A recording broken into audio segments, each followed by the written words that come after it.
this is Kath. Welcome to my channel, Step In Deeper.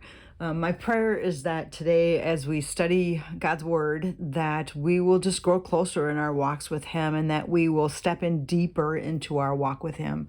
So today we're going to be doing Psalm 56.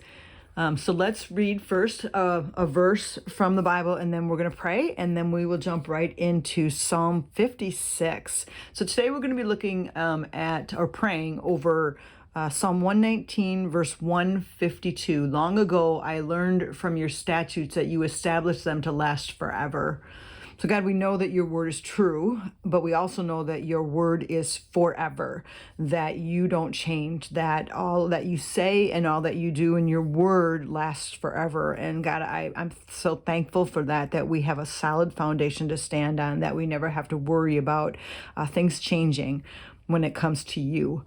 And Lord, I pray that as we read this cry for help, that again, we will see ways to pray and see you stronger and deeper. Amen. So today, let's look at Psalm 56 and see what God has for us here. Now, I know when we're reading through this, there is one verse that I believe I highlighted in my Bible, and so I might just jump on that when we hit that verse as we're reading and just put a banner around it right away before we start breaking down other parts of it. So Psalm 56, it starts at the beginning here, and I don't always read this because this is something that was added later. David didn't put this in here. Someone else did. But I do like to sometimes look at it because sometimes it's their perspective on what they think the situation was. And this says, for the director of music to the tune of A Dove on Distant Oaks, it's a psalm of David, a miktam, when the Philistines had seized him in Gath, is the context that they believe that this psalm was written in. So it says this: be merciful to me, my God, for my enemies are in hot pursuit. All day long they press their attack.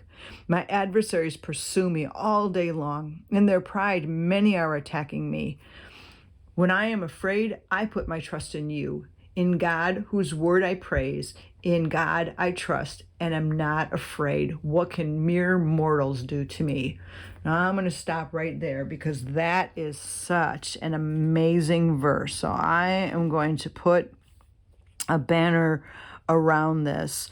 And I actually just put it in the wrong spot. So when I am afraid, I put my trust in you, all the way down to what can mere mortals do to me. And I'm going to just draw like a banner here because this to me is such a profound verse, especially when I'm going through a difficult time. What an amazing way to pray. When I am afraid, I put my trust in you. In God, whose word I praise, in God I trust and am not afraid. What can mere mortals do to me? So that's what he's speaking out and saying right in the middle of my enemies are in hot pursuit of me. And then it goes on to say, all day long they twist my words. All their schemes are for my ruin. They conspire, they lurk, they watch my steps, hoping to take my life. Because of their wickedness, do not let them escape. In your anger, God, bring the nations down. Record my misery. List my tears on your scroll. Are they not in your record? Then my enemies will turn back when I call for help. By this I will know that God is for me. In God, whose word I praise. In the Lord, whose word I praise. In God I trust and am not afraid. What can man do to me? So there's, again, a repeat of that thought. I am under vows to you, my God. I will present my thank offerings to you, for you have delivered me from death and my feet from stumbling, that I may walk before God in the light of life. So the first thing we want to do, again, is label this. And I've already told you, again, that this is a prayer for help. So we're going to write that down here, prayer for help. That's the category.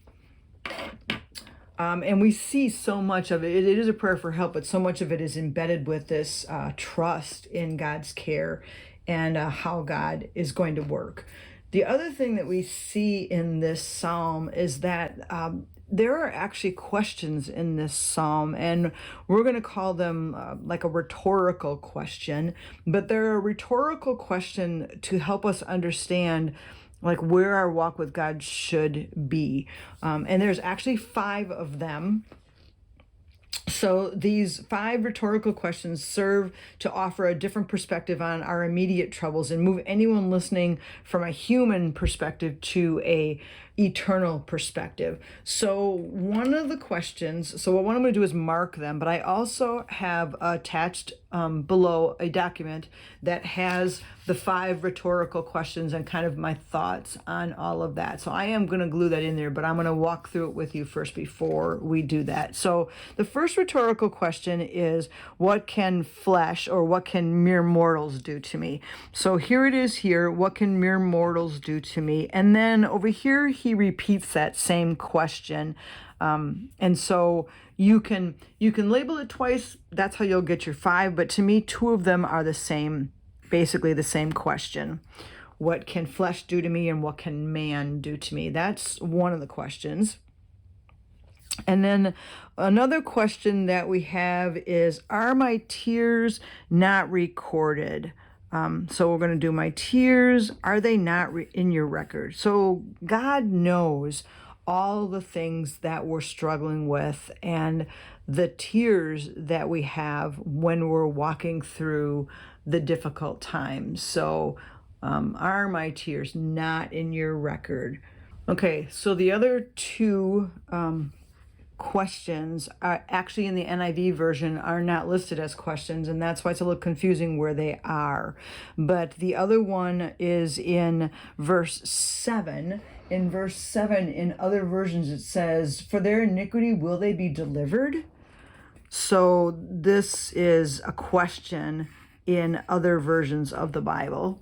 Because of their wickedness, do not let them escape. But in the other version, it'll say, will they get away with it? And then also here in verse 13, for you have delivered me from death and my feet from stumbling. But in other versions, it says, have you not kept my feet from stumbling? So this is actually, in other versions, a question. So we've got the 5 questions. So let's go through the 5 questions first and talk about a little bit. Then we'll go through and break down the rest of the psalm. So when he says, what can flesh do to me, or what can man do to me? It makes the audience start to think beyond the temporal to the eternal, right? There's a great deal of damage that a man can do to a man, but there's nothing eternally that they really can do because God is for me. And it reminds me of a book that I read years ago by Ted Decker called Outlaw. And there's a part in the book where someone is about to kill another person, and that person responds with, "You can't kill me." And they're really confused, like, what do you mean I can't kill you? I have a gun to you. And what he's trying to get across is, you can kill my body, my costume, he calls it in the book. You can kill my costume, but you can't kill me. And again, it's back to that eternal perspective. And so that's what these questions are doing is, what can a mere mortal do to me? What can man do to me? I have to look at the perspective of eternally. You can't take away my walk with God. You can't take away my standing that I have with God. So it gets me to think where my perspective really is at. And then this part here where he's asking, for their iniquity or for their wickedness, are they going to be delivered? And it's just this concept of, I have to think through that. It seems like my enemies are thriving, but in God's eternal book, they're going to have a problem. They're going to be cast down. And so again, it turns my thoughts from the temporary to the eternal. And then, are not all my tears on record is just that concept of knowing that God is with me and that he sees everything I'm going through. And then the last question of have you not kept my feet from stumbling? Again, it's that reminder that it's God, not my human ability, that has protected me all these years and allowed me to live as long as I have. And so again, it's changing you from that mortal earthly perspective to the eternal godly perspective. So in your document section, you've got this thing, and what I just read through is right here. And so what I'm going to do is just glue this on here, and I actually printed this out and do have it glued in my Bible too, so that I have the rhetorical questions and basically what he's trying to get across by those questions that he's asking in this psalm. And so your document just says 5 rhetorical questions, and it goes through the questions and basically the perspective that David's trying to get us to change to that eternal perspective instead of the temporary perspective that we often have, especially when we're going through difficulties. So now let's break down the rest of this psalm into little sections. So verses 1 and 2 is David's plea. Here's what I'm going through. Here's what's happening. Be merciful to me, God. My enemies are pursuing me. They're chasing after me. This is what I'm going through. And then verses 3 and 4 are when I am afraid. And see how, because I drew my banner first, I actually have room now to write what that category is without wrecking the banner. And for those of you that haven't seen some of my beginning videos, what I usually do when I draw a banner in a verse of the Bible, what I'll do is I'll take the banner and I'll take the verse and I will color the verse in, highlight it like that. And then what I'll do is I will take a colored pencil and I just color in all the rest of it so that I've got this whole thing colored in. And I use colored pencil because colored pencil doesn't bleed through, and you can really use almost any colored pencil. I try to go with a softer lead colored pencil if I can, but right now I'm just using a Crayola. Crayola used to have what they called Crayola watercolor pencils. Those were much softer.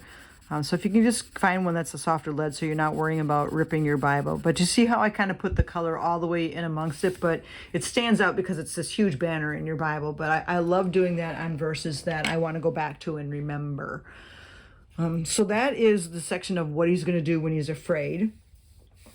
And then we have from 5 to 6 is the description of the acts of the enemy. So we're going to do describe acts of the enemy. And so he's saying, they're twisting their words, their schemes are for my ruin, they conspire. So it's this premeditated evil against me. They lurk, they're watching my steps, they're hoping to take my life. It's like that's all the things that the enemy is doing against him. And then 7 through 9 becomes David's petition, what he's asking for from the Lord. And he's asking, because of their wickedness, will they escape? No, they won't. So he's just kind of like, please don't let that happen, God. In your anger, bring them down. Record my misery.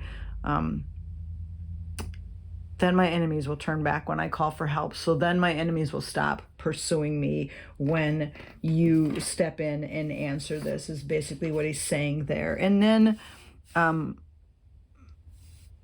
verse 9 again is in the middle of that petition, is really that, again, a confidence. By this I know that God is for me. Now when he says that, by this I know that God is for me, when God answers my prayer, then I know that God is for me.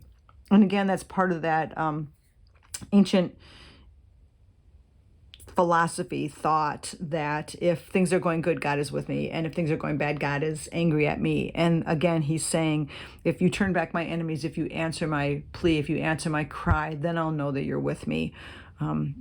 New Testament, we've got to know the Holy Spirit's in us. God is always with us. We know that. I think they struggled with that in the Old Testament because they did not have the Spirit inside of them. And so there was that struggle of, are you here, God, or are you not here? And so that's what he's saying there is if you answer my prayer, then I know that you are with me. And then 10 through 11 is praise.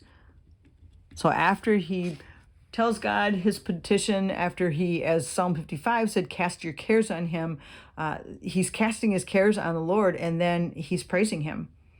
In God, whose words I praise, and the Lord, whose word I praise, in God I trust.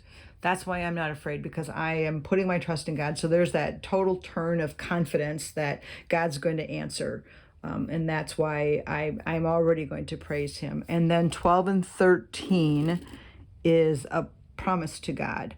I am under vows to you, my God. I will present thank offerings to you. So he's saying that when you answer my prayer, then I am going to present thank offerings to you.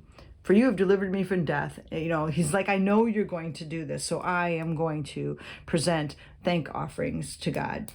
So the psalm is really got a lot in it when you start to dig through and start looking at it. I think going through those rhetorical questions and even coming up with some of your own rhetorical questions on what do I have to be afraid of? Why am I worrying about this? Those kinds of things. I think this psalm is a really good example of being able to go through and asking those kinds of questions and being able to see where our heart is at, but also knowing where God's heart is at. God's heart is for us.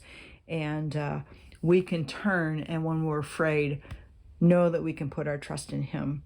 So, Lord, I am so thankful that as we learn from Psalm 55, that we can cast our cares on you. And from Psalm 56, just this whole concept of when I'm afraid, I'm going to put my trust in you.